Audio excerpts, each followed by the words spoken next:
Hi everyone, Mike here. This is part 4 of becoming your own banker.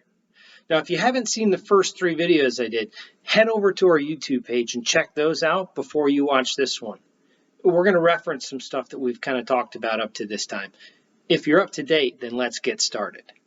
See, when we left off last time, everything had gone according to a plan. You'd done all your research, you've purchased your property, you've built your grocery store, you started selling, you smoothed out your supply chain to the point where you were making a good profit. Today, things get a little bit more complicated, and sadly, the first complication you run into is your own family. Where is your own family going to do their grocery shopping? Simple question elicits a simple answer, right? Your own store, of course, it's yours. But how does it happen exactly? When your spouse comes in to do the grocery shopping for your family, which door does he or she use on the way out? The front door or the back door? Is it any surprise that the most common answer to this question is the back door? I mean, it makes sense. You're the store owner, right? So everything in the place is yours, which means that the stuff your spouse puts into the cart is already yours. Here's the hard truth. This is nothing short of theft. I know it doesn't feel like it. Again, it's your business and you can do whatever you want with it. But you're stealing from yourself. If we think about the example with the peas, you may remember we bought the peas for 95 cents a can and we sold them for $1. Since we're only making 5 cents per can, we had to turn over that inventory 20 times in order to make a profit. What this means is that the can of peas your spouse walked out the back door with requires you to sell 20 cans of peas in order to recoup the loss. Compound that for every item in the cart. Even if you're okay with this, your spouse can only do this for so long before the employees you have start to see what's going on and wonder why your family is treated differently.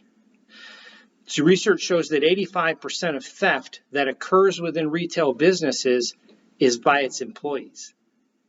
Now, the idea of free groceries isn't the only thing that causes your spouse to want to go through the back door. The other factor is that pesky old IRS.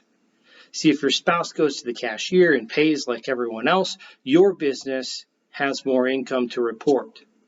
The more income your business reports, the more business taxes you have to pay. The IRS says, you make, we take, right?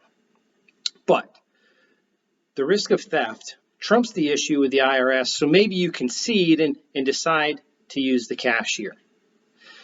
Here's the next problem you encounter. See, your spouse, some other family members, and maybe some close friends probably fit under the category of captive customers. As with your spouse, you can see that they shouldn't go out the back door. They need to use the cashier. So when they go there, you choose not to sell them at retail. You use wholesale prices. Now, you're not technically losing money, but you're not making money either. See, the cashier sees this and decides that it's okay. And the cashier decides to ring up employees at wholesale as well. See how it works? Hopefully you get the point now. It's been challenging to come to the conclusion that you can't allow even your family to walk out the back door. But the payoff comes when you get to the end and you want to sell your business. See, when your potential buyers look at your store, they will see that you have better profit margins than your competition. Why? Because they haven't abided by the same rules that you chose to abide by. The result is that your business is worth more than theirs. It may still be unclear at this point why we've gone through this exercise, but trust me, we'll get there.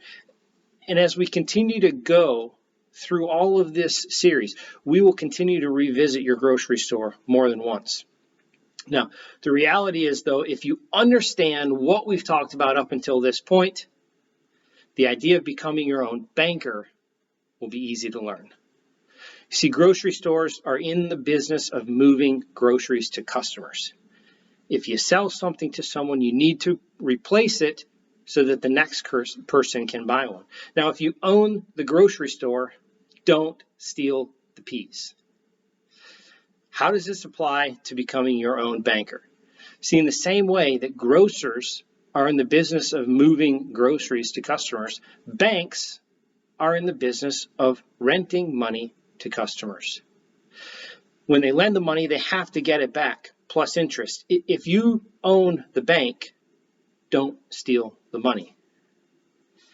When we come back next time, we're going to take a look at a scenario to start building a picture of what it can look like to become your own banker. And you may be surprised to discover that you don't actually have to have a lot of money in order to start. If you like what you've heard so far, go ahead and like, subscribe, hit the bell, make sure you don't miss an episode. Have a great couple of weeks, and we'll see you again soon. Signing off for now, Mike.